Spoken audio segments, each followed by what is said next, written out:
करने के कारण कि आज भी वो जंगलों में सड़ रहे हैं। जिसमें अभी देखिएगा कि भाजपा सरकार का मार्च 2026 तक नक्सलवाद को खत्म करने का जो घोषित लक्ष्य, कॉरपोरेट लूट के लिए जो रास्ता साफ करने की फांसीवादी योजनाओं को धरातल में उतारने के लिए लगातार सरकार कोशिश कर रही है। अभी जो आदिवासियों का जो मूलभूत समस्या है, उसका समाधान करने के बजाय ऑपरेशन कागार और केरेगुटा जैसी घेराव के जरिए सैन्य दमन को बढ़ावा दिया जा रहा है, जिससे जंगल आदिवासी खून से लथपथ हो रहे हैं। लगातार आदिवासी संघर्षित हैं इस चीज के लिए। ऑपरेशन कगार के नाम पर अभी हम हाल के दिनों में देख रहे हैं कि छत्तीसगढ़ और उनके आसपास जो भी क्षेत्र है, वहां पे न्यायेतर हत्याओं को तुरंत, जो अभी देख रहे हैं कि कितना वो संख्या बढ़ा है, उनका हत्याएं हो रही है फर्जी मुठभेड़ों के जरिए, जिसमें कई माओवादी जो है वो सुरक्षा बलों की हिरासत में आज भी हैं। कई आदिवासी, निर्दोष आदिवासी भी हैं।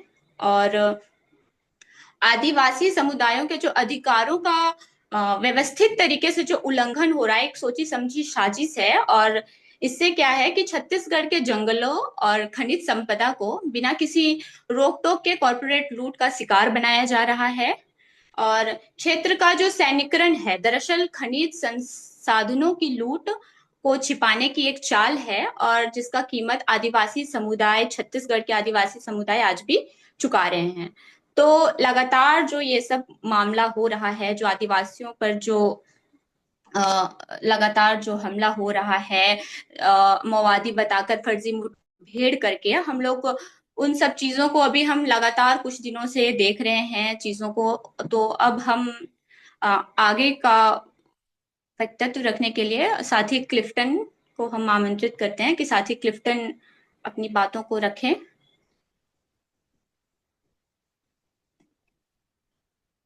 शुक्रिया कामरेड।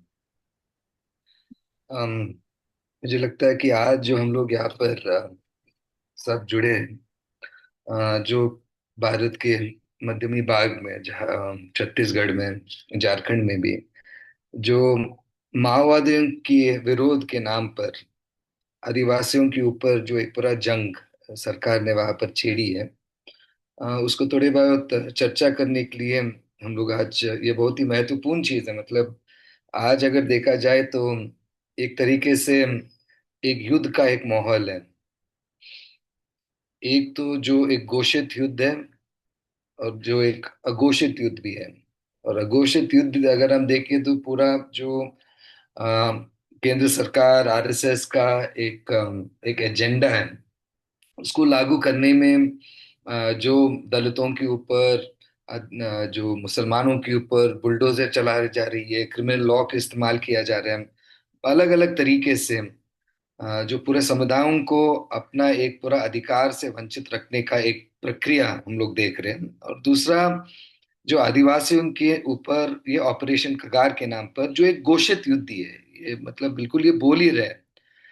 अगर आप देखेंगे तो अमित शाह बोलते हैं कि मार्च 2026 तक माओवाद को वो खत्म करने का एक सोच है और ये उनका प्रोजेक्ट है।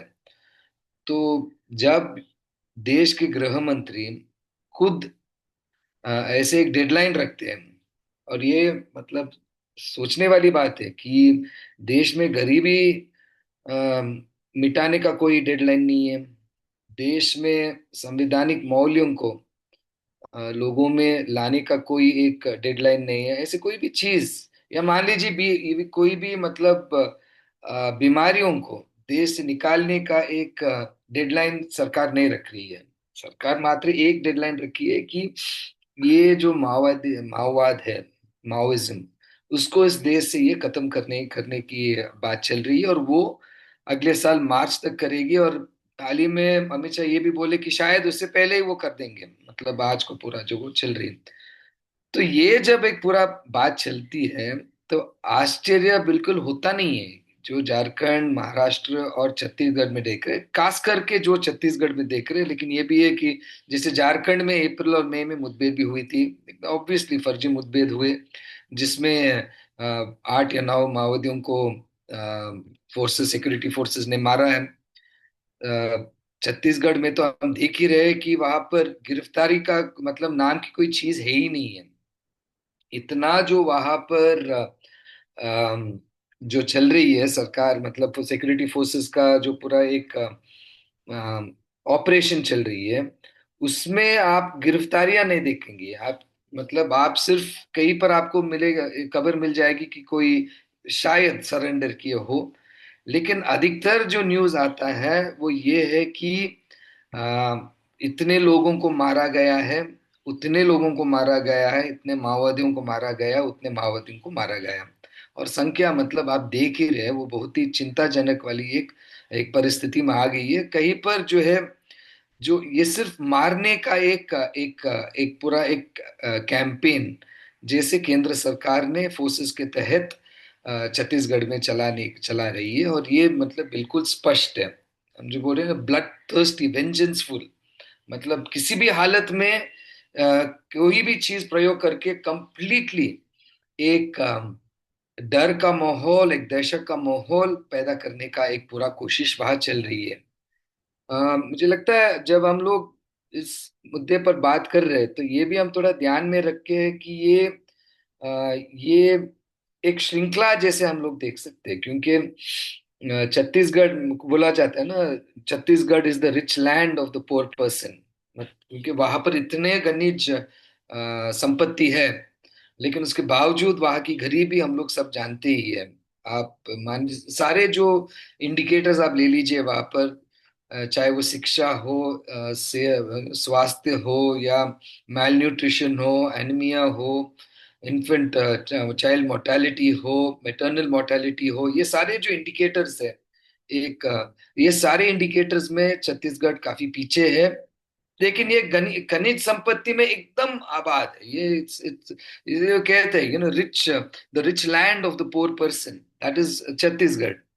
तो इस छत्तीसगढ़ में जो अ, ये गरीबी है, और वहां पर जो लोगों का, आदिवासियों का एक पूरा एक असहमति है इस परिस्थिति से। तो इस परिस्थिति को मतलब फेस करने के लिए लोग बहुत सारी चीजें किए हैं।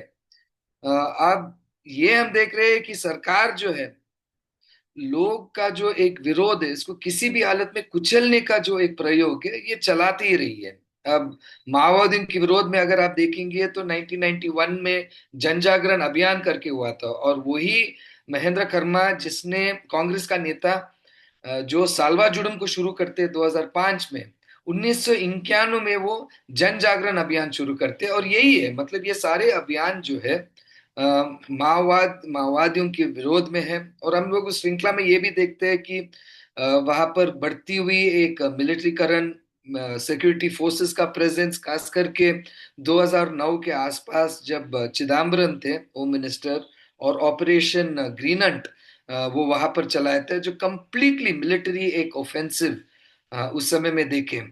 ऑफ कोर्स सालवा जुडम का जो एक प्रभाव है उस क्षेत्र में, वो आज तक वो प्रभाव से बाहर नहीं आई है। जो सालवा जुडम 2005 से चली, जिसमें आदिवासियों को, आदिवासियों के विरोध में लड़ाने का एक पूरा एक प्रक्रिया चली। More than hundreds and hundreds of villages को उन्होंने वहां से उजाड़ दिया गया, आदिवासियों के अपने गांव से उजाड़ दिया गया, जला दिया गया। रेप्स, मर्डर्स, मतलब एकदम कॉमन फिनोमेना जैसे हुआ था। सोच ये था कि अगर आदिवासियों को वहां से निकाल देंगे तो खनिज संपत्ति को आपको बहुत आसानी से आपको मिलेगी, ये असल प्लान था। लेकिन उस समय में भी बात यही चल रहा था कि हम लोग जो है माओवादियों के विरोध में हम लोग अपना पूरा एक प्रक्रिया यहाँ पर चला रहे हैं। तो सालवा जुडम, आप ये भी ध्यान में रखिए कि सालवा जुडम का पूरा जो प्रक्रिया चली वो सुप्रीम कोर्ट में चैलेंज किया गया था, जिसमें नंदिनी सुंदर एक पिटिशनर थे, मनीष कुंजम जो सीपीआई के वहां के एक एमएलए भी थे, वो भी उसमें पिटिशनर थे। और सुप्रीम कोर्ट ने कहा कि ये कंप्लीटली अवैध है। आप जो ये कुछ एक आदिवासी को दूसरे आदिवासियों के विरोध में लड़ा रहे हैं, उनको आर्म्स दे रहे हैं, ये बिल्कुल गलत है, इसको डिसबैंड किया जाए, और ऐसे कोई भी प्रक्रिया आप ना करें। लेकिन सरकार क्या करती है, तुरंत उसके बाद ये एसपीओ को, मतलब जो स्पेशल पुलिस ऑफिसर्स के नाम पर आदिवासियों को जो आर्म्स दे रहे थे, गन दे रहे थे, बंदूकें दे रही थी, उसका नाम बदल दिया डीआरजी, और उसी चीज को अभी वो आगे बढ़ा रहे हैं। और ये पूरा जो ऑपरेशन कगार वाला जो कैंपेन है, उसमें डीआरजी का बहुत बड़ा एक रोल रही है। तो ये मुझे लगता है थोड़ी बहुत एक बैकग्राउंड है जिसको हम लोगों को समझना चाहिए। एक दूसरे बैकग्राउंड भी है। और जैसे मैंने कहा कि ये पूरा जो एक एक एक क्षेत्र है, ये काफी एक बहुत रिच क्षेत्र, मिनरल रिच रिच एक क्षेत्र है। और यहाँ पर एमओयूज की बात लगातार चली है, बहुत वहां पर खदानें हैं, आप देखे होंगे। हाल ही में एसडीओ में अदानी को वहां पर जो कोल का एक पूरा माइनिंग का प्रोजेक्ट चल रही है, हजारों की संख्या में वहां पर पेड़ों को काट दिया गया है। और वहां पर जो विरोध हुआ था, वहां पर उस विरोध को कंप्लीटली वहां पर कुचला दिया गया है। तो ये दूसरे साइड में हम ये भी देख रहे हैं कि सरकार जो है वहां पर अपना जो पूरा एक कॉरपोरेट लूट को कराने का जो पूरा एक प्रक्रिया है वो लगातार चल रही है। तो एक तरफ सरकार की कॉरपोरेट लूट का एक रास्ता बनाना शायद, और वो रास्ता मतलब कुल मिलके कंप्लीटली हैंडिंग ओवर ये mineral resources to the corporates, एक तरफ में वो चल रही है। और दूसरा तरफ में ये पूरा मिलिट्रीकरण चल रही है। और ये बहुत ही चिंता की बात है कि बिल्कुल देश के बीच में जो सिक्योरिटी फोर्सेस लाई गए हैं, वो सिक्योरिटी फोर्सेस वो है जिनको बॉर्डर्स पे रहना है, उनको बॉर्डर्स में देश को बचाने का पूरा एक काम है। लेकिन आज वो जो है इस देश के बिल्कुल बीच में आदिवासियों के विरोध में, जंग में उनको इस्तेमाल किया जा रहा है। इस आदिवासियों के विरोध के जंग में उनको लगाई है। तो ये जो पूरा एक ऑपरेशन कगार है, उसका थोड़ी बहुत एक जो एक कैरेक्टरिस्टिक्स है, मुझे लगता है बिल्कुल हमको ये समझना चाहिए। और हम जैसे कह रहे हैं कि ये जो है कोई इसमें इतना अवैध चीज है। अब ये एक प्रजातंत्र है, इट्स ए डेमोक्रेसी। पुलिस जो है या सिक्योरिटी फोर्सेस या सरकार, ये अपना, क्योंकि उनके पास गन है, क्योंकि उनके पास अथॉरिटी है, वो अपना मनमानी नहीं चला सकती है। ये एक डेमोक्रेसी में इसके लिए किसी भी हालत में कोई छूट नहीं है। इसलिए मतलब सुप्रीम कोर्ट के बहुत सारे और मतलब जजमेंट्स आपको मिलेंगे, और जनता बोल रही है कि देखिए सरकार जो है, आप एक एक वेंजेंस के साथ आप जवाब नहीं दे सकते हैं। बाबा साहब अम्बेडकर का एक बात वो कहते हैं कि कॉन्स्टिट्यूशनल मोरालिटी मोरालिटी की बात करते हैं। इसका मतलब क्या है? कॉन्स्टिट्यूशनल मोरालिटी का मतलब यह है कि सरकार या सरकार का कोई भी अंग, उसके हर एक कार्य में संविधान की जो पूरा मौल्य है वो दिखना चाहिए। लेकिन यहाँ पर वो नहीं दिख रही। यहाँ ये दिख रही है कि जैसे आज का जो केंद्र सरकार है वो एक कोई राजा है या कोई एक ऐसे फोर्स है, रूलिंग फोर्स है, जिसके विरोध में जो भी खड़ा होगा वो उनका शत्रु है। और इस शत्रु को संपूर्ण रूप से निर्मूलन करने का ये उनको एक लाइसेंस है। ये सरकार ऐसे चला रही है। तो ये इवन ऑपरेशन कगार, ये एक war, illegal war by the state on the people, on the Adivasis चल रही है। और ये माओवादियों के नाम पर आदिवासियों के ऊपर वहां पर एक चला रही चीज है। दूसरा जो इसका एक पूरा कैरेक्टरिस्टिक है, ये स्टेट लॉलेसनेस है। आप देखिए माओवादियों जो वहां पर अपना एक टैक्टिक, एक स्ट्रैटेजी के साथ वो अपना एक विरोध वहां पर व्यक्त कर रहे हैं। आप उसके सहमत हो सकते हैं, आप जो है उससे असहमत भी हो सकते हैं, सरकार भी। लेकिन सरकार जो है, क्योंकि वो असहमत है, वो कुछ भी वहां पर कह नहीं सकती है। हम देखे हैं वहां पर जो मतलब इतना दहशत फैलाने की भी एक पूरा एक चाल है। लोगों को आप मार रहे हैं, आदिवासियों को मार रहे हैं। कोई कुछ लोग ऐसे हैं जो मतलब बिल्कुल माओइस्ट भी नहीं है, लेकिन आप मार के बोल रहे हैं कि वो माओइस्ट है। वो तो सरल चीज है, किसी को मार दीजिए, एक बंदूक उनके बगल में कर दीजिए, या आप बोल भी दीजिए कि वो माओइस्ट है। आपको प्रश्न करने वाला कौन है? कौन प्रश्न करने वाला है? मीडिया तो नहीं करने वाली है। खास करके जो मेन स्ट्रीम मीडिया, जो जिसका भाषा वो इस्तेमाल कर रही है, न्यूट्रलाइजेशन, सो मेनी माओइस्ट वे न्यूट्रलाइज्ड। ये जो भाषा एकदम घटिया किस्म की जो भाषा मीडिया में भी जा रही है, वो मतलब पूरा एक it's in support of this entire thing. लेकिन ये जो एक्स्ट्रा जुडिशियल किलिंग्स है, ये मर्डर्स है, cold blooded murders by the Indian state, इसका कोई मतलब ये one of the specific characteristics of this operation कगार। हम ये भी देख रहे हैं कि मारने के बाद भी ऐसे बहुत सारे अभी हम लोगों के सामने उदाहरण आए हैं जहां पर वो शव को, जो मरे हुए लोग हैं, शव भी उनको परिवार वालों को नहीं दे रहे। सिक्योरिटी फोर्सेस अपने मन से उनको जला रहे हैं। ये भी देख रहे हैं कि बहुत दिन के बाद वो लोग आदिवासियों के मतलब जो मारे गए उनका परिवार को वो शव दे रहे हैं, जिससे पूरा मतलब मैगट्स उस बदन से निकल रहा है। मतलब कोई बिना कोई डिग्निटी का, इवन वो शव को बिना कोई डिग्निटी ये मतलब सिक्योरिटी फोर्सेस दे रहेगी। तीसरी जो हम लोग देख रहे हैं कि यहाँ पर एक इंसेंटिव टू किल है।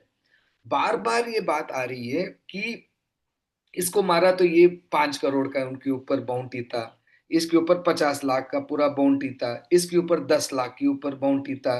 तो ये जो बाउंटी हंटर्स वाला जो एक मतलब सिक्योरिटी फोर्सेस को बाउंटी हंटर्स में बदल दिया गया, कि बोला जा रहा है कि आप जितना मारोगे आपको इतना पैसा मिलने वाला है। और ये पैसे जो ऊपर से नीचे नीचे तक ये फैलाया जा रहा है। इसलिए वहां पर कोई गिरफ्तारी की बात ही नहीं है, क्योंकि ये आपको पैसा चाहिए तो आपको मारना पड़ेगा। So Operation Kagar is an incentive to the security forces to kill. इसमें एक और है, ये पूरा जो मिलिटराइजेशन वहां पर चल रही है। साथी लोग वहां पर, हम भी गए थे लेकिन हम लोग कुछ ज्यादा अंदर जा नहीं पाए आज के माहौल में वहां पर। लेकिन जो रिपोर्ट्स वहां से आ रहे हैं, खास करके जो अबुझमाड़ ये सारी चीज मतलब क्षेत्रों में जहां पर माओवादियों का बहुत ही एक जमाने में एकदम स्ट्रांगली उनका बेस था, तो सिक्योरिटी के नाम पर वहां पर जुड़ा जो एक कैंप्स, जो मिलिट्री कैंप्स है, वो बढ़ता ही जा रहा है। और वहां जो सेना और सिक्योरिटी फोर्सेस का संख्या ये भी बढ़ती ही जा रही है। और अभी बोला जा रहा है कि ये मतलब it's it's very highly militarise zone. अब इतना आप मिलिट्री वहां पर लाएंगे तो इसका मतलब नतीजा क्या है? आप बोल रहे हैं कि ये सिक्योरिटी के लिए, लेकिन ये बिल्कुल सर्वेलेंस के लिए भी है। और ये अगर हम झारखंड का हम लोग अगर एक तजुर्बा लेंगे, झारखंड में भी मिलिट्री कैंप्स ढेर सारे हैं और यही माओवादियों के नाम पर लगाए गए। और अब सरकार बोल रही कि लगभग हम लोग खत्म कर दिया माओवादियों को वहां पर। सरकार का ये क्लेम है, मेरा क्लेम नहीं है। लेकिन उसके बावजूद वहां पर झारखंड में कोई भी मिलिट्री कैंप को अभी तक वो बंद नहीं किए। तो ये भी ऑब्वियस है कि छत्तीसगढ़ में ये पूरा जो कैंप्स अभी बन रही है, ये आगे जाके जो पूरा ये कॉरपोरेट लूट की एक प्रक्रिया चलेगी उसको फैसिलिटेट करने के लिए ये एक मिलिट्री करण। ये भी एक बात चल रही है कि something called integrated development centre. मतलब ये मिलिट्री कैंप्स जो है, सिक्योरिटी फोर्सेस का जो कैंप्स है वहां पर ही मतलब आदिवासियों को सो कॉल्ड डेवलपमेंट मिलने वाला है। तो अगर आपको अपना राशंस लेनी है तो आपको आ जानी पड़ेगी। आपको मान लीजिए कि डॉक्टर के पास पीएचसी के जाना, तो उसी को उसको भी उसी कैंप में लगाएंगे। और ये बात चल रही है कि हम लोग इसलिए सोच रहे हैं क्योंकि ये सिक्योरिटी की दृष्टि से हम लोग ये सारी चीजें कर रहे हैं। ये मिलिट्री गवर्नेंस वहां पर लाने की पूरा एक एक प्रक्रिया, एक सोच चल रही है। और ये ऑपरेशन कगार का एक बहुत इंट्रिंसिक पार्ट है। एक और जो यहाँ पर है, और ये मुझे लगता है ये बहुत ही एक चिंताजनक बात है कि एक पूरा सिद्धांत को उसका एक डीलेजिटिमाइजेशन, उसका इलीगल करना, ये ऑपरेशन कगार का बहुत महत्वपूर्ण एक हिस्सा है। तो ये माओवाद, अब ठीक है इसके बारे में चर्चा हो सकती है कि माओवाद क्या है क्या नहीं है, ऐसे कोई चीज हो सकती है नहीं हो सकती है, अगर होती है तो क्या उसका क्या मतलब मूल रहेगा, एक्सेट्रा एक्सेट्रा। लेकिन सरकार जो कर रही है वो ये है कि हम इसको मिटाएंगे। अब अगर सरकार ये एक रवैया लेगी कि जो भी एक विरोध वाला सिद्धांत है उसको हम लोग खत्म करेंगे, और उसको खत्म करने के लिए हम लोग सत्ता में हैं, हम लोगों के पास जो भी फोर्सेस है, जो भी पावर है, जो भी अथॉरिटी है, जो भी एजेंसीज है, सारे हम लोग इस्तेमाल करेंगे। तो ये मुझे लगता है ये प्रजातंत्र में बहुत चिंताजनक वाली बात है। और ये एक चीज चल रही है वहां पर। और एक और जो एकदम बहुत ही महत्वपूर्ण एक फैक्टर है यहाँ पे, कि अच्छा मानकर चलिए कि माओवादियों के ऊपर ये पूरा ये मतभेद जो मुठभेड़ एनकाउंटर जो चल रही है, ये कोई फेक एनकाउंटर नहीं है, ये असल में इतना बड़ा एक वहां पर एक मतलब चल रही है एक्सचेंज ऑफ जो भी मतलब फायरिंग एक्सेट्रा। जो नॉन वायलेंट फोर्सेस है वहां पर उनके साथ सरकार की क्या रवैया है? हमने देखे है कि जैसे ये मूलवासी बचाओ मंच जो पिछले एक 4-5 साल के वहां पर बहुत ही सक्रिय तरीके से वो काम कर रही थी। अब मूलवासी बचाओ मंच जो है, उनका ये कहना था कि आप जो यहाँ पर मिलिट्री कैंप लगा रहे हैं, ये मिलिट्री कैंप जो है ये अवैध है।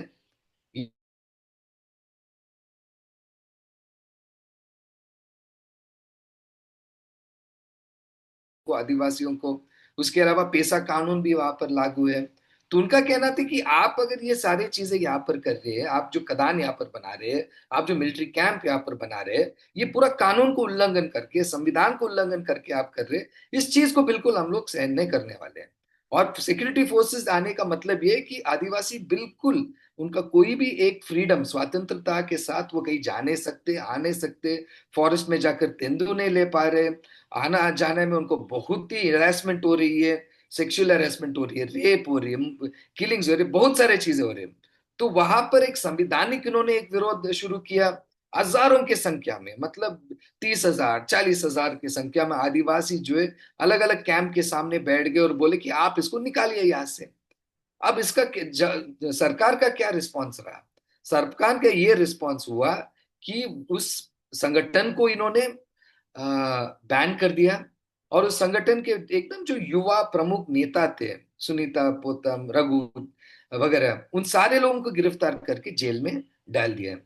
मनीष कुंजम जैसे एक एक बहुत ही सीजन्ड पॉलिटिशियन जो सीपीआई के थे, और खुद जो उनके परिवार में ही मतलब माओवादी के मतलब ने उनके बहुत लोगों को मारा है, बहुत सारा एक मतलब कॉम्प्लिकेटेड एक जैसे सिचुएशन है।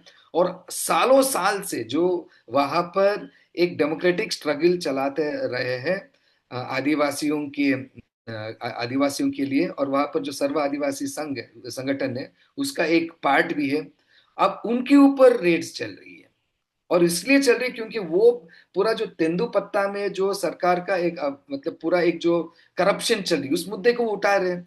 तो यहाँ पर अभी ऐसी परिस्थिति है कि आप डेमोक्रेटिक स्ट्रगल भी करेंगे तो यही होने वाला है। कोई भी स्ट्रगल आप करें, कोई भी आप विरोध करिए, तो सरकार जो है, the brutal force of the state is going to be used against you. तो ये अगर हम देखेंगे कि ये मतलब ऑपरेशन कगार का कुछ कैरेक्टरिस्टिक्स है, और उसका जो फाउंडेशन ये है कि ये सारे चीजों से हासिल करना चाहते क्या है। इन सारे चीजों से यही हासिल करना चाहते हैं कि किसी भी हालत में आदिवासियों को वहां से आइदर फिजिकली निकाल दिया जाए, या अगर वो रहेंगे वहां पर तो बिल्कुल उनको कोई हिम्मत नहीं रहना चाहिए, कोई अधिकार नहीं रहना चाहिए, कोई हक नहीं बनना चाहिए उनका।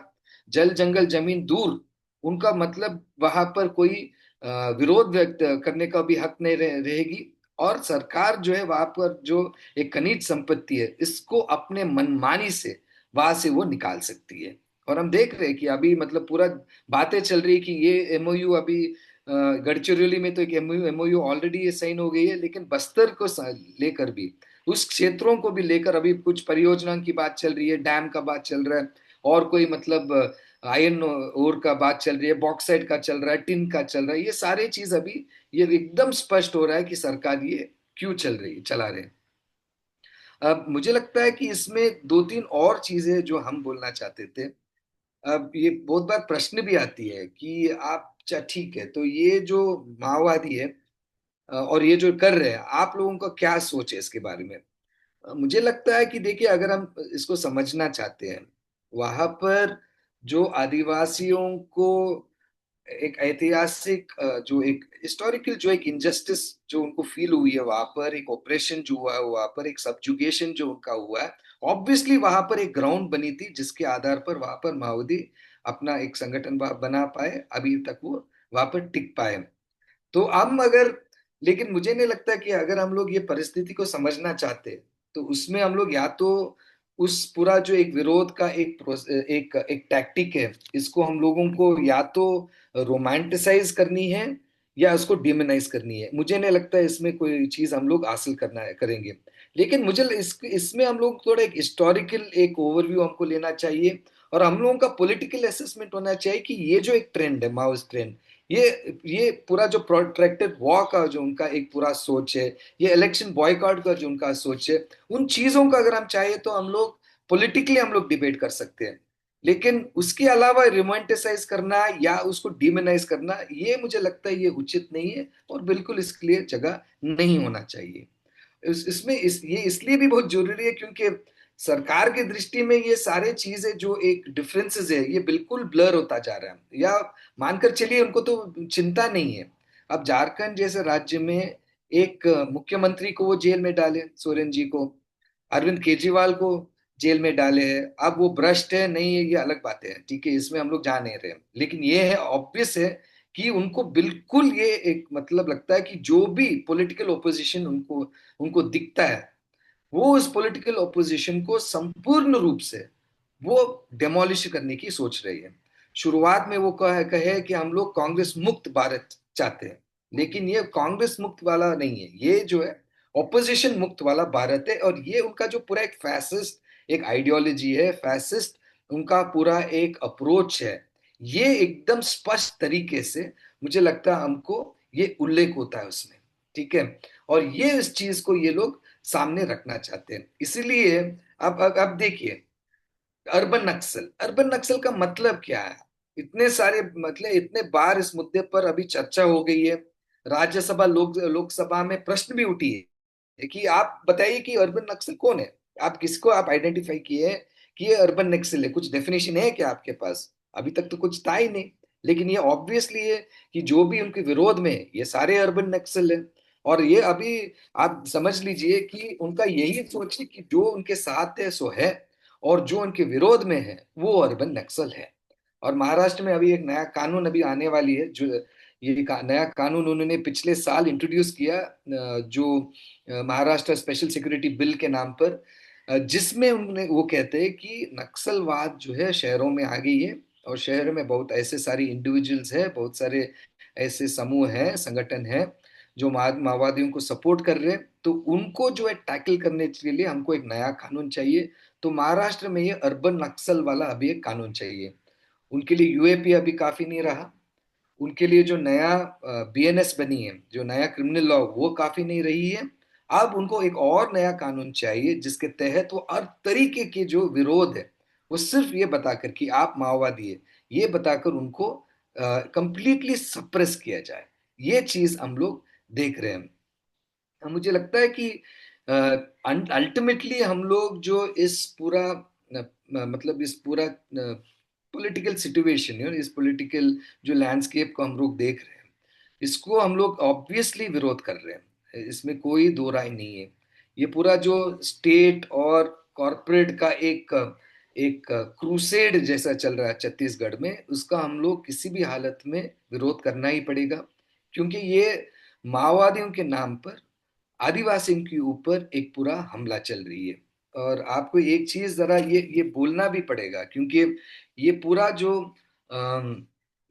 आरएसएस का संघ परिवार का पूरा जो एक प्रोजेक्ट है भारत के लिए, इस प्रोजेक्ट में ये फिट होता है कहीं पर, मतलब इसमें कोई मतलब एक एबरेशन आपको दिखेगी नहीं, क्योंकि अब इवन इफ यू आप जब आरएसएस को देखेंगे, आरएसएस ने 1952 में अखिल भारतीय वनवासी कल्याण आश्रम करके एक संगठन शुरू किया था, वनवासी कल्याण आश्रम के नाम से आज वो जाना जाता है, वीके, जिसका बस यही काम था कि आदिवासी क्षेत्र में आपको काम करनी है, और आदिवासियों को ये समझाना है कि आप हिंदू है, और आपको जो ये पूरा हिंदुत्व का प्रोजेक्ट में आदिवासियों को आपको लानी है। हम जानते हैं कि आरएसएस जो है समाज के हर तबके में काम करने के लिए उसका एक संगठन है।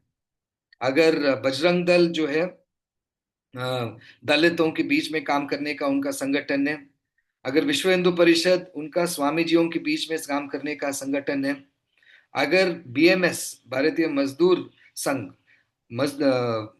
वर्कर्स के बीच में काम करने का उनका संगठन है, एबीवीपी उनका छात्रों के बीच में काम करने का संगठन है, तो वीके जो है आदिवासियों के बीच में काम करने की संगठन है। और ये संगठन आपको पूरी तरीके से हर एक गांव में, वहां पर बस्तर में आपको वो मिलेगा, और वो एकदम सरल तरीके से स्लोली वहां पर काम करती आई है। और जो हम वहां पर देख रहे हैं कि उनका पूरा जो एक एक प्रोजेक्ट है वहां पर एकदम स्पष्ट दिखाई दे रहा है। तो जब एक तरफ वहां पर सत्ता का पूरा जो स्टेट का एक वॉर चल रही है आदिवासियों के ऊपर, ये माओवादियों के नाम पर, दूसरी तरफ वहां पर उन समाजों में धर्म के नाम पर एक बहुत बड़ा एक डिवीजन अभी बन रही है। और छत्तीसगढ़ में काफी सारे आदिवासी जो है वो ईसाई है, और कुछ ऐसे भी आदिवासी है जो शायद कुछ साल पहले वो ईसाई बने, अपने कारण से वो बने। तो वहां पर गांव गांव में जो ईसाई आदिवासी है उनको गांव से भगाने की पूरा एक प्रक्रिया चल रही है। बहुत सारे मतलब हम लोग भी वहां पर अपने संगठन की से उसका विरोध भी किए हैं वहां पर। और ये भी एक चीज वहां पर हुआ है कि सिर्फ जो आदिवासी हिस्सा है वह सब भगाए भगाए नहीं है, ये भी है कि उनका जो दफनाए गए लोग है उसको भी निकालने की मतलब बात चल रही है। और कुल मिल के वहां पर जो अभी वीके मतलब ये वनवासी कल्याण आश्रम और उनके जो सारे आरएसएस के संगठन का बोलना है कि जो भी आदिवासी कोई उनका अगर मान लीजिए कि ईसाई बनते हैं तो उनसे जो है आरक्षण का वो एसटी नहीं होना चाहिए।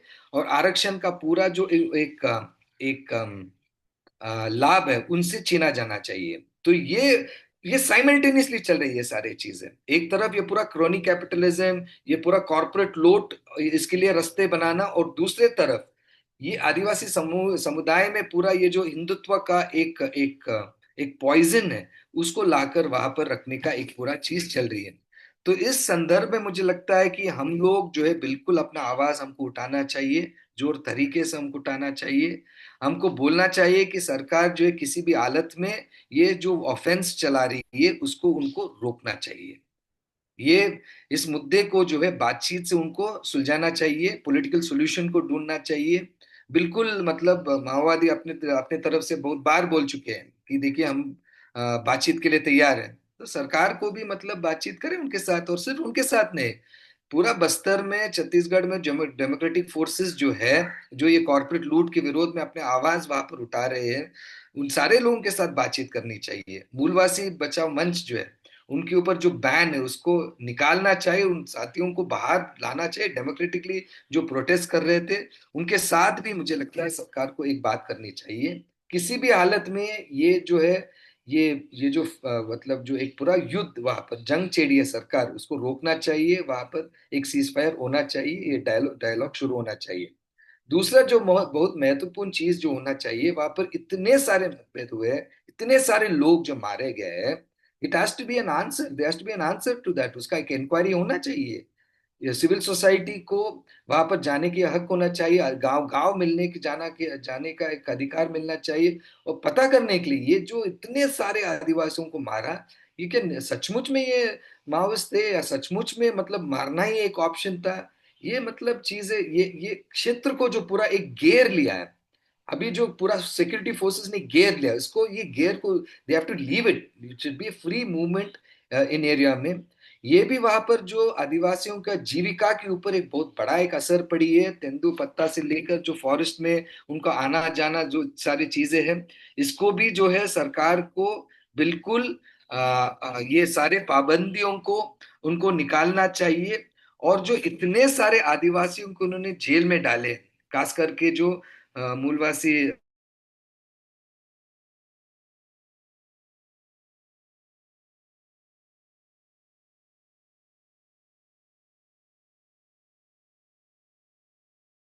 आशीर्वाद का एकदम एक स्पष्ट एक एक्सप्रेशन है जो आज हम लोग सेंट्रल इंडिया में देख रहे हैं।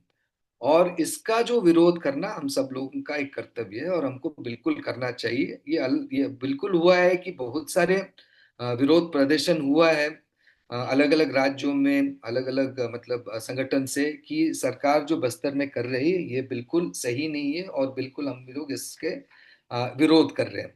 लेकिन अब मुझे लगता है कि ये जो आवाज है हमको और जोर तरीके से उठाना चाहिए। और ये जो मर्सीलेस किलिंग्स वहां पर चल रही है, वहां पर पूरा जो दहशत फैलाई जा रही है, वहां की जो पूरा मिलिट्रीकरण वहां पर हो रही है, ये सारे चीजों के विरोध में सिर्फ छत्तीसगढ़ नहीं झारखंड में भी जो है इन विरोध में हम लोगों को बिल्कुल लड़ना चाहिए। और एक पूरा डेमोक्रेटिक वॉइस, एक डेमोक्रेटिक जो एक इथॉस है उसको लागू करने का जो एक हम लोगों का एक लंबा जो एक एजेंडा है, इस विरोध को भी उस प्रक्रिया का एक अंग को हमको देखना चाहिए। ठीक साथी, मैं यहाँ पर खत्म करता हूँ। लाल सलाम।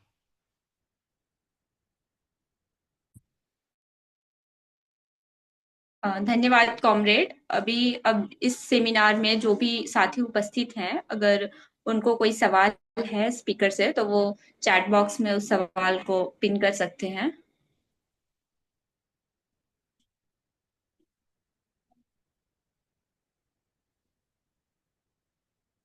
किन्हीं साथी को अगर किसी प्रकार का सवाल है तो वो चैट बॉक्स पर उसको लिख के डाल सकते हैं।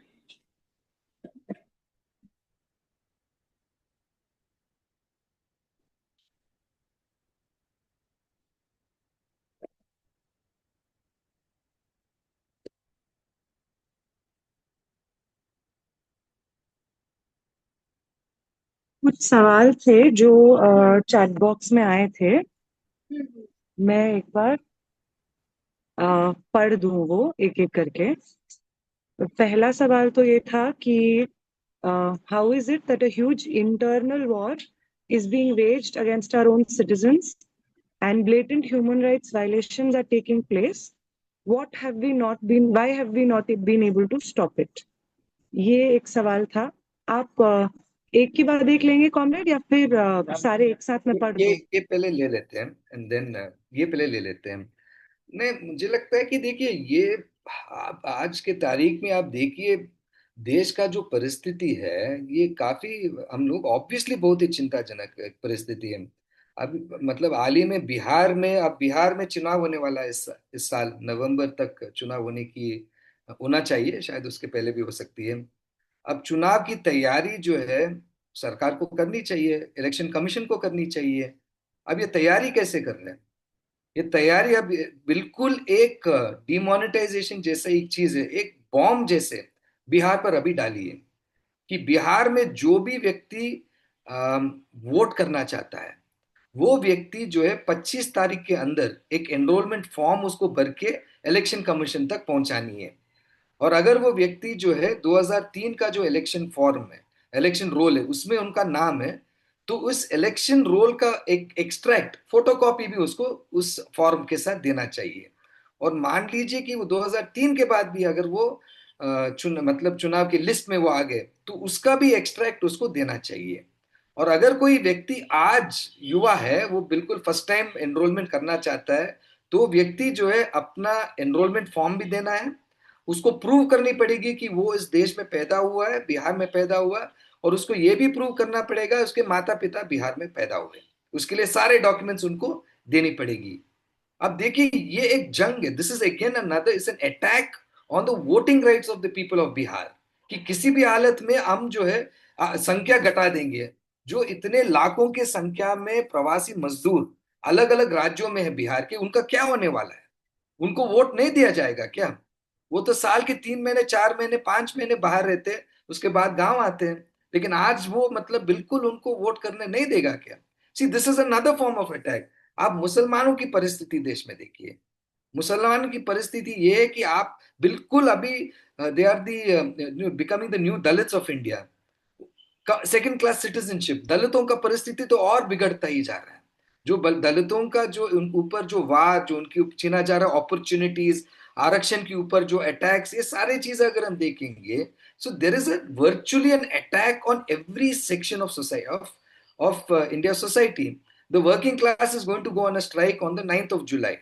एक ही मांग रखे कि ये जो 4 नया लेबर कोड्स जो सरकार लाना चाहती है, आप उसको मत लाइए। एकदम सरल चीज, ये ना 4 कोड अगर ये लागू होती है तो संगठन आप नहीं ढंग से बना पाएंगे। संगठन बनाना बहुत मुश्किल होने वाली है। स, कोई भी एक विरोध करना भी मुश्किल होने वाला है। प्रोटेस्ट स्ट्राइक करने वाला ऑलमोस्ट नामुमकिन होने वाली है।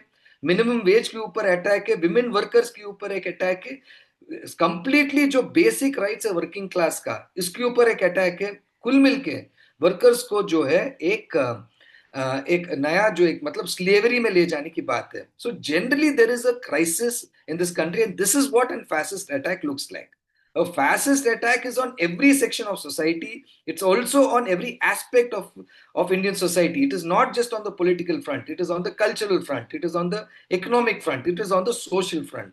तो अगर ये मतलब देश की परिस्थिति है तो बिल्कुल ये मतलब जायज है कि जब इतनी बड़ी एक अटैक, एक हमला आदिवासियों के ऊपर देश के बीच में हो रही है, मतलब छत्तीसगढ़ वगैरह में हो रहा है, तो उसका जो रिस्पॉन्स है वो जितना होना चाहिए था वो रिस्पॉन्स उतना नहीं बनी है। और इसलिए मैंने कहा कि we have to look at this entire phase, this protest that we are doing, whether it's the protest against the demolition in Wazipur, whether it's the protest against the killings of Adivasis, or even the killings of Maoists in Central India. It is all to ensure that a democracy is saved in this country. अंत में जो है यही हम लोगों का struggle है कि डेमोक्रेसी को कैसे इस समाज में हम लोग कैसे लाए। और आज जो एक पावर है, जो ये फैसिस्ट फोर्सेस है, संघ परिवार भाजपा है, they are allergic to democracy, they allergic to any kind of democratic value, they are allergic to every kind of democratic more. वो मतलब सहन ही नहीं होता है, उनका उनका परिभाषा में नहीं है, उनका जो एक सिद्धांत है उसमें इसके लिए कोई जगह ही नहीं है। वो समझ नहीं पाते, डाइवर्सिटी उनको समझ में नहीं आता है, freedom of speech and expression उनको समझ में नहीं आती है। उनको समझ में नहीं आते कि हम लोग डिफरेंसेस के साथ भी हम लोग मतलब एक हो सकते हैं। ये जो बेसिक चीज है डेमोक्रेसी के लिए वो नहीं समझते हैं। So ultimately this is what the battle that all of us must fight, and one of this points of course is standing against this war that is happening in central India.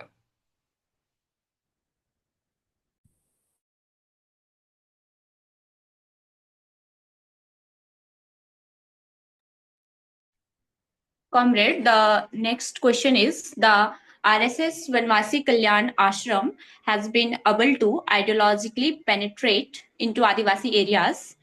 Are they not present in Bastar? How is it that they work? Have they penetrated in any of the areas where the Maoists were working? See, this is a very interesting question.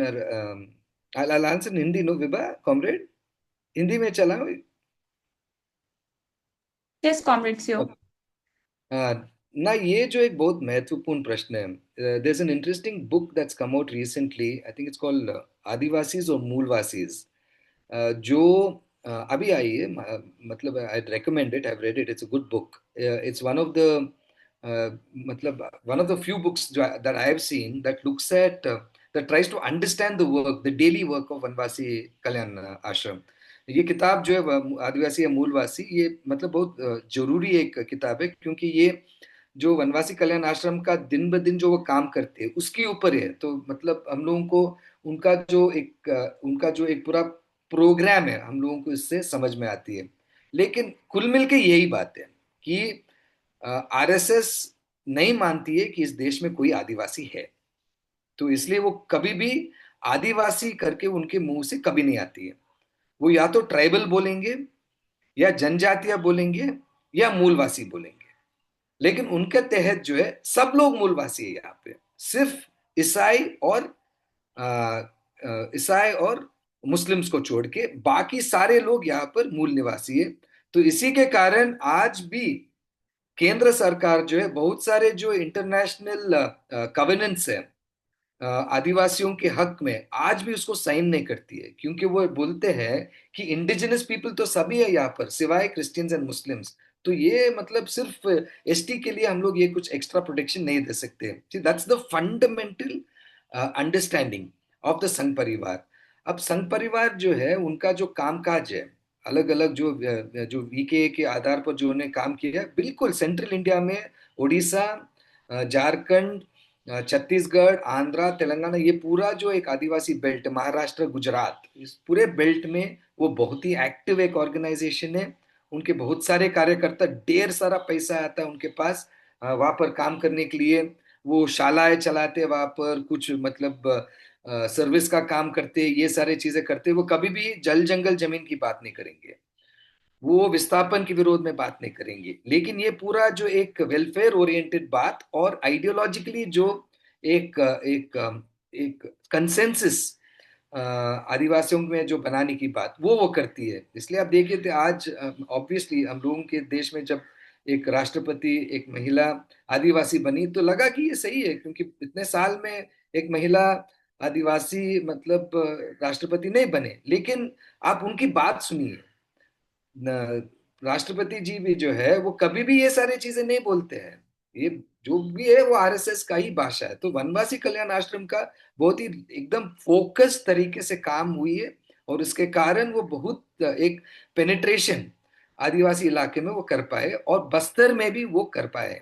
हम लोग एक 3 हफ्ते पहले बस्तर गए थे, कुछ हम लोगों के दो साथियों के साथ वहां पर कुछ लोगों से मिलने के लिए, और हम लोग मतलब जो ये पूरा जो हम लोगों का विरोध है उसको वहां पर व्यक्त करने के लिए।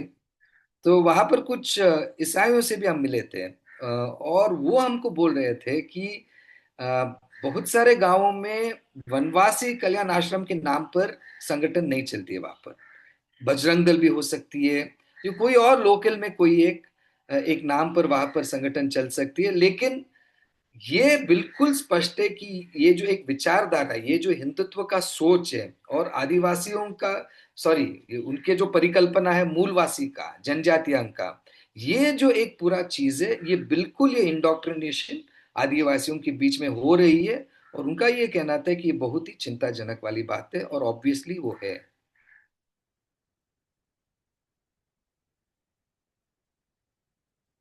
कॉमरेड, जो नेक्स्ट क्वेश्चन है वो है, what has led to the downfall of the Maoists, whether in Buster or elsewhere? Many Maoists in Kerala, Karnataka, and Maharashtra have also recently surrendered. What is contributing to this?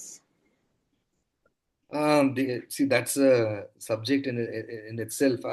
I will request, there is a booklet that our party has brought out, which was written at the time of Green Hunt, where we've done ideological, political kind of assessment of what we make of the Maoist line, and obviously we are at we stand very differently there. But things I think अभी मतलब जो माओवादियों का जो परिस्थिति है वो काफी मतलब ऑब्वियसली दिक्कत में है। इतना वहां पर जो मिलिट्रीकरण है, इतना डिसर्शन है, उनके बीच में जो लोग थे, उनके जो समर्थक है, जो उनके साथ में थे, बहुत सारे लोग छोड़ दे हैं, सरेंडर किए हैं। सरेंडर करके अभी सिक्योरिटी फोर्सेस को मदद करनी है। अब नहीं तो अब उनके जो जनरल सेक्रेटरी है कॉमरेड स्वराज को जब मारे थे, मतलब इतना आसान चीज नहीं है ना कि आप जो है जाकर एक general secretary of the Maoist party को मारेंगे। ऑब्वियसली जो एक डिजर्शन जो है वो बहुत बड़ी पैमाने पर हुई है, उनका ताकत बहुत कम हो रही है, और उसके कारण उनको वहां पर इतने तरीके से मतलब घेर दिया जा रहा है। एक और चीज आप देखेंगे कि इतना जो वहां पर सरकार बोल रही है कि इतना हम 1 लाख फोर्स ले गए, मतलब करेगुट्टा में जब पूरा एक पूरा जो ऑपरेशन चला, 25,000 फोर्सेस को लेकर वहां पर चल रहे हैं, ये और इतने लोगों को मार रहे हैं, लेकिन जो आर्म्स और बंदूकें बरामद हो रहे हैं माओ से, आप अगर उसको देखेंगे तो बहुत ही आश्चर्य लगेंगे कि एक आध ऑटोमेटिक आपको दिखेंगे, बाकी जो बहुत सारे जो है कंट्री मेड वेपन्स है। तो वेपन्स भी जो उनके पास है, ऐसे कोई जो एक जमाने में बोला जाता था कि उनके पास इतना मॉडर्न वेपनरी ये वो बिल्कुल अभी वो दिख नहीं रही है। तो कहीं पर मुझे लगता है कि ये जो एक कंसर्टेड असॉल्ट है उसका एक नतीजा है। और दूसरा जो है इतने साल से मतलब जो एक वीकनिंग शायद हो रही थी, और आइडियोलॉजिकली मतलब एक स्टैग्नेंसी भी जो था, वो शायद इसके ये भी एक कारण हो सकते हैं। लेकिन मैं बस इतना ही कहना चाहता हूँ कि वो जो एक विमर्श है वो अपने जगह पर है, लेकिन आज जो भी हम लोगों का विमर्श हो सकती है, जो उनके साथ हो रही है, ये बिल्कुल हम लोग उसको मंजूर नहीं करते हैं, उसको संपूर्ण रूप से हम लोग उसको नकारते हैं किसी भी हालत में। और जब माओवादी बोल रहे हैं कि हम लोग बातचीत के लिए तैयार हैं, हम लोगों का स्पष्ट मानना है कि सरकार को उनके साथ बातचीत बिल्कुल करनी चाहिए।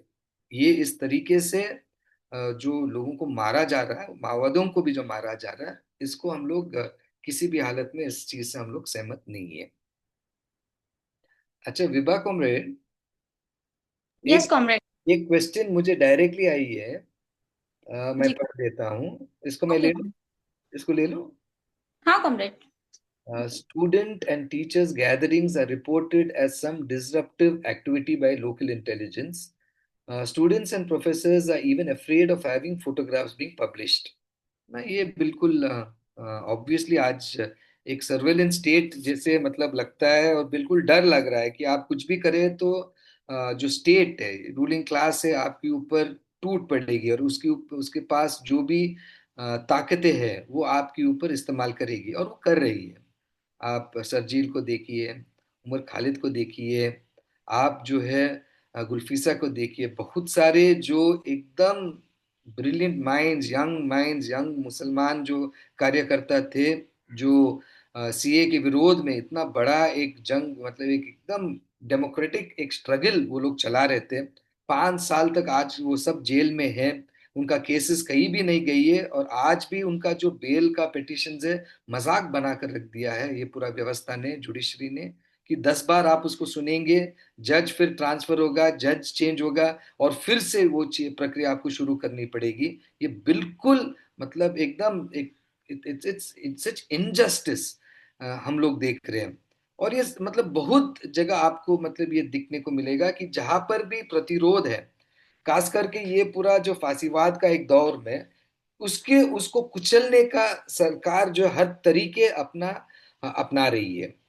तो ऐसे संदर्भ में ऑब्वियसली ये चीजें तो होगी। आप अगर मीटिंग करेंगे तो शायद वहां पर कोई इंटेलिजेंस का व्यक्ति आ सकता है, कोई फोटो ले सकते हैं, लेकिन मुझे लगता है कि देखिए इसमें डरने का कोई चीज नहीं है। ये हर चीज जो है ये बदलती है। That's the nature of things. आज जो है फांसीवाद एक एक पीक पर लगती है, लेकिन उसका भी मतलब अंतिम मतलब its own force, its own the forces for its demolition are being created by themselves। और वो फोर्सेस को हम लोगों को ताकतवर बनानी पड़ेगी, हम लोगों को विरोध करना पड़ेगा, और हम लोगों को लड़नी पड़ेगी, क्योंकि इसके अलावा और कोई, आज मुझे लगता है कि अगर हम लोग पीछे हट गए तो ये जो पूरा एक प्रोजेक्ट हिंदू राष्ट्र बनाने का है, ये मतलब ये खतरा बिल्कुल हम लोगों के सामने है। तो ये हम लोगों को जो भी टूल्स है हम लोगों के पास, ये सारे टूल्स हमको इस्तेमाल करनी चाहिए, लेकिन विरोध हमको बेकायदा करनी चाहिए। और जहां पर भी विरोध करने वालों के ऊपर कोई भी दमन होगी तो उनके साथ हमको खड़ा होना चाहिए। आप याद करिए रखिए कि कल जो है 5 जुलाई था, और फादर स्टैन स्वामी का it's the 4th death anniversary, मतलब उनका जो इंस्टीट्यूशनल मर्डर हुआ था। और आज भी जो भीमा कोरेगांव के नाम पर जो फर्जी केसेस डाले गए, आज भी लोग जेल में हैं, 8 लोग के आसपास आज भी जेल में है, आज भी उनको बाहर नहीं छोड़ा जा रहा है। बहुत सारे जो आदिवासी जिनके ऊपर गलत केसेस लगाई है कि आप माओवाद है या जो भी है, उनको भी जेल में आज भी रखे हैं। तो मुझे लगता है कि ये आज की परिस्थिति है। ये इससे हम लोग इस परिस्थिति से हम लोगों को सामना करनी पड़ेगी, और किसी भी हालत में हम लोगों का अपना जो संघर्ष है उसको यूनाइटेड तरीके से और स्ट्रांगली हम लोगों को करनी पड़ेगी, और बिल्कुल इसको हराने का एक संभावना है, उसको हमको हराना चाहिए। Comrade, the next question is, can we see a link between the militarization in Bastar and the one in Manipur or Kashmir? Sorry, comrade, sorry, I missed you. Ji, comrade. I repeat, can we see a link between the militarization in Bastar and the one in Manipur or Kashmir? So I think each of them stands in a very different historical kind of juncture, and also with a very different history। तो आप कश्मीर को देखेंगे तो कश्मीर में मतलब बहुत ही अलग ही एक एक इतिहास है, किस तरीके से कश्मीर जो है भारत का एक अंग बना था, और उस समय में क्या वहां पर लोगों को बताई गई थी कि जो मतलब रेफरेंडम या जो भी ये सारी चीजें थे, आर्टिकल 370 जो कॉन्स्टिट्यूशन में था, उससे जो एक स्पेशल स्टेटस कश्मीर को जो मिला, और इतने साल में जो 370 को विटल डाउन किया गया, उसको एकदम खोखला बनाता गया, और अंत में जो एक एकदम फंडामेंटल एजेंडा है संघ परिवार का कि 370 को निकाल देंगे, वो अंत में उन्होंने कर दिया है। और ये पूरा जो प्रक्रिया चली इतने साल में, वहां पर इतनी भयंकर एक मिलिटराइजेशन, और उस मिलिटराइजेशन को लेकर जो वहां पर एक ह्यूमन राइट्स का वायलेशन, एक सोशल जस्टिस का वायलेशन, जो मतलब जितने सारे आपको चाहे रिपोर्ट्स आपको मिलेंगे, चाहे वो रेप हो जैसे कि उन्होंने पुष्परा में, या इतने सारे जो मतलब लोगों को मार दिया गया, जेल में डाल दिया गया, 370 के इर्द गिर्द में इतने लोगों को जेल में डाल दिया गया। Obviously there is a very serious political crisis there. आज जो भारत के इतिहास में जो as a nation, as a democratic nation, it was never happened that a union territory has become a state has become a union territory. कभी नहीं हुआ कि कोई एक राज्य जो है यूनियन टेरिटरी बनी। यूनियन टेरिटरी जो है वो स्टेट बनी है, मणिपुर हो, गोवा हो, ये सारे। लेकिन कश्मीर जो एक राज्य था उसको डाउनग्रेड किया गया है, उसको एक यूनियन टेरिटरी बनाई गई है। और ये भी जो बात उनको दिया गया है कि हम जो है कभी ना जल्दी से हम वहां पर चुनाव होने के बाद वहां पर स्टेटहुड का हम लोग मतलब काम शुरू कर देंगे, वो भी नहीं हुआ वहां पर। तो वहां पर जो एक मिलिट्रीकरण है वो, और जो उसका एक पूरा एक रवैया है, पाकिस्तान का पूरा एक वहां पर एक प्रश्न भी आ जाती है, वो अपने एक स्थान पर वो खड़ी है। अगर आप मणिपुर को देखेंगे तो वो भी अपने ही जगह पर है, और आज तो एकदम एक बदला हुआ परिस्थिति है वहां पर। अगर हम 80 या 90 के दशक में देखेंगे तो वहां पर पूरा जो इंडिपेंडेंस का स्ट्रगल चली, मेते जो मतलब आफ्स्का के विरोध में जो मेते समाज का एक पूरा एक उनके जो फ्रंट में खड़ा होकर जो उन्होंने वहां पर एक लड़ाई की, आज तक वहां पर परिस्थिति कंप्लीटली अलग है। परिस्थिति ये है कि पिछले 2-3 साल से वहां पर एक एथनिक सेग्रीगेशन हो गई है। इम्फाल और जो पूरा फ्लैट्स है, मतलब जो प्लेन्स है, वहां पर मेते अभी रहते हैं। वहां में जो कुकीज रहते थे उनको भगा दिया गया है, वो सब हिल्स में है। हिल्स में जो कुकीज है वो सिर्फ वहां रहते, वो इस तरफ नहीं आएंगे। और जो मेतेज जो हिल्स में थे उनको भगा दिया गया, वो प्लेन्स में आ गए। तो वहां पर एक कंप्लीट एथनिक सेग्रीगेशन हो गई है। बाउंड्री है वहां पर, with in the state border, with in the border.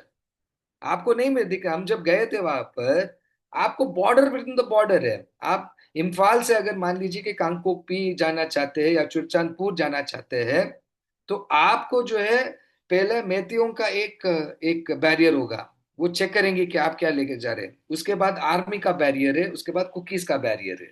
ये 3 बैरियर, ये बाउंड्रीज आपको पार करके फिर जानी पड़ेगी। आते वक्त भी यही है। लेकिन वहां पर भी पूरा जो मिलिट्री का एक पूरा एक इतिहास है, रेप्स का, मर्डर्स का, भयंकर जो वहां पर चली है, वो भी अपनी जगह पर है। लेकिन ये जो हम देख रहे हैं छत्तीसगढ़ में जो है, ये कॉरपोरेट लूट, अल्टीमेटली उसका जो इकोनॉमिक बेसिस है वो कॉरपोरेट लूट को फैसिलिटी करने का। और दूसरा जो हिंदुत्व का पूरा जो एक प्रोजेक्ट है कि आदिवासियों को आदिवासी के दर्जे से उतारने का, ये दोनों चीज साइमल्टेनियसली वहां पर चल रही है। ये जो पूरा खनिजों का जो लूट की एक संपन्नमूल जो है वहां पर उसको निकालने का पूरा जो ये कॉन्टेक्स्ट में वो चल रही है। तो मुझे नहीं लगता कि ये कॉन्टेक्स्ट जो है, ये पॉलिटिकल कॉन्टेक्स्ट जो है, सोशल कॉन्टेक्स्ट जो है, उसको हम लोग मिक्स कर सकते हैं, क्योंकि ये सारे कॉन्टेक्स्ट अलग है और अपने अपने जगह में वो खड़े हैं। लेकिन कुल मिल के आज एक चीज अगर उसको आप कोई कॉमनैलिटी देखना चाहते हैं, तो ये फैसिज्म का जो एक पूरा रवैया है वो आपको दिखाई देगी।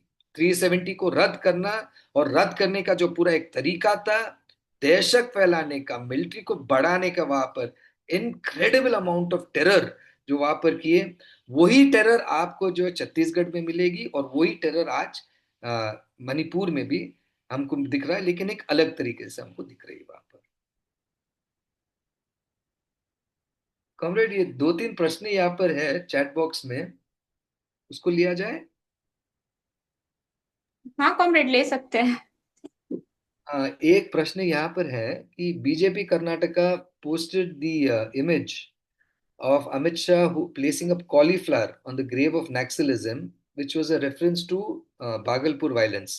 Muslims, Maoists, and Adivasis are demonized, and extreme violence is threatened against them, and it is being normalized.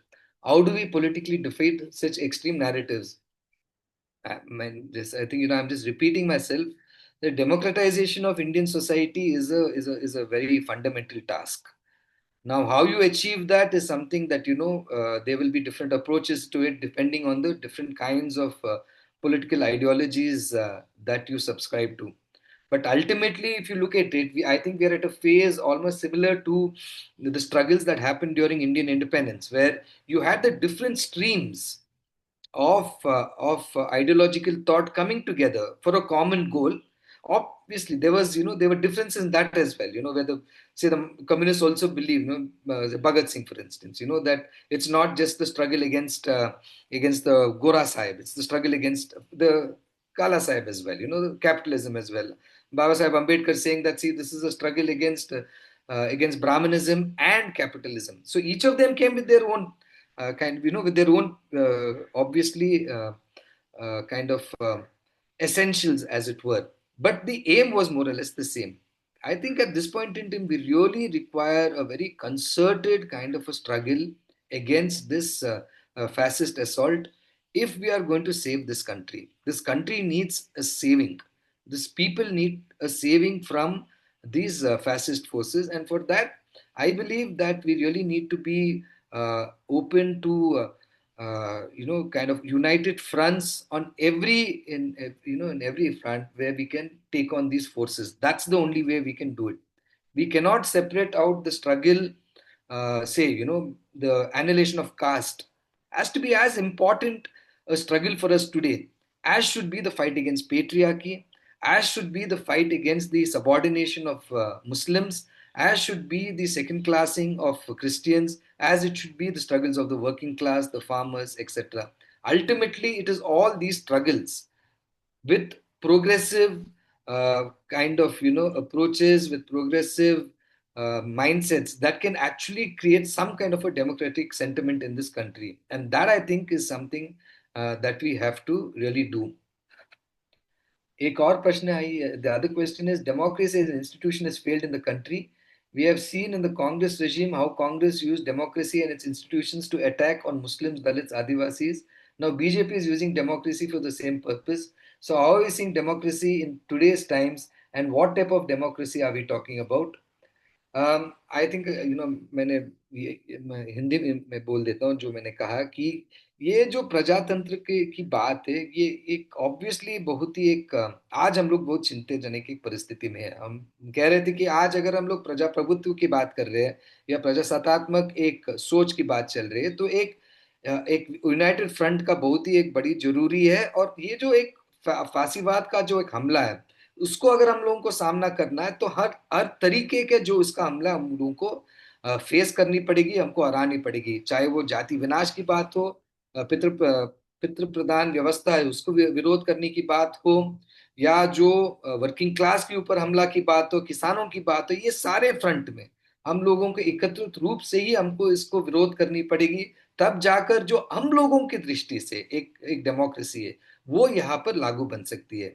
अब ये भी एक प्रश्न है कि डेमोक्रेसी यहाँ पर फेल है.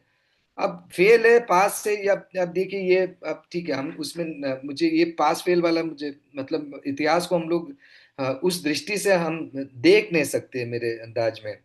वेरी इंटरेस्टिंगली बाबा साहब अम्बेडकर एक अच्छा एक कोट है. वो कहते हैं कि जब डेमोक्रेसी की बात चले, बोले कि देखिए, democracy is a top dressing of what is an essential और अनडेमोक्रेटिक सबसॉइल.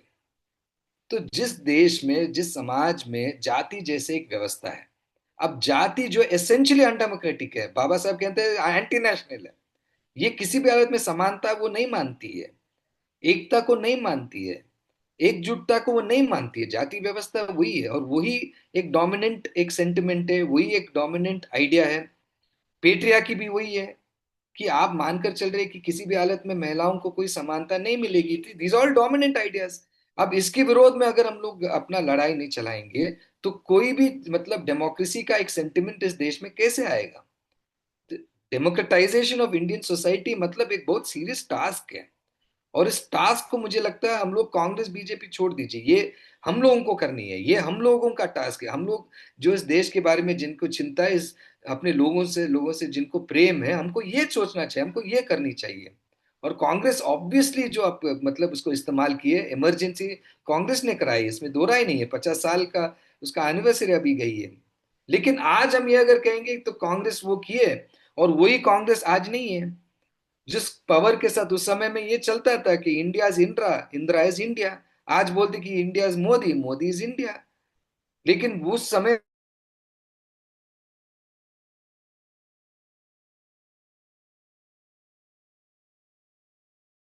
यही इन लोगों के साथ, इवन ये जो फैसिस्ट फोर्सेस के साथ यही होने वाला, अगर हम लोग अपना एक जो हम लोगों की समझ है डेमोक्रेसी का, उस समझ के साथ, एक प्रोलेटेरियन डेमोक्रेसी का जो हम लोगों का समझ है, उस समझ के साथ अगर हम लोग अगर मैदान में उतरेंगे, हर तबके में अगर हम लोग काम करेंगे, तो बकायदा जो है हम लोग इस डेमोक्रेसी को समाज में, इस देश में हम लोग बिल्कुल स्थापित कर सकते हैं। एक और प्रश्न है साथी, समय है क्या अपने पास एक और प्रश्न के लिए? हाँ कॉमरेड। हाँ, इसमें एक प्रश्न है, even government don't give a Maoist leader dead body to their family. In that situation, what is the role of Human Rights Commission? अब देखिए, अगर हम लोग ये, हम जो बोल रहे हैं कि मतलब आज के तारीख में जो संघ परिवार है, जो भाजपा पॉलिटिकल पावर लेकर बैठी है, ये हर एक, they basically defined, polluted every single democratic institution. All institutions of transparency, all institutions of accountability today function as an extended wing of the RSS. It's like the RSS has all these various bodies to work in various sections of society. Now they have all these authorities that they can deploy. So they want to deploy the NIA, they will do it. They want to deploy EDA, the ED, they will do it. They want to deploy Minority Commission. Minority Commission has become a tool that is used against minorities or against non-BJP governments. That's the history that we're seeing over the past few years. Human Rights Commission has become that way. If you'll remember, Human Rights Commission, the Human Rights Act of 1993, it was amended by the Modi government. It was amended to say that the chairperson of the Human Rights Commission will be any judge of the Supreme Court. Before that amendment, only a retired Supreme Court judge could be the chairperson. They amended it. Why did they amend it? Because they wanted to bring one of their judges who was retiring from the Supreme Court to become the chairperson. That was Mishra. Mishra was then made the Human Rights Commission, and he completely destroyed the Human Rights Commission. The Human Rights Commission in the United Nations, they have a grading system. Now the United Nations have degraded India's Human Rights Commission.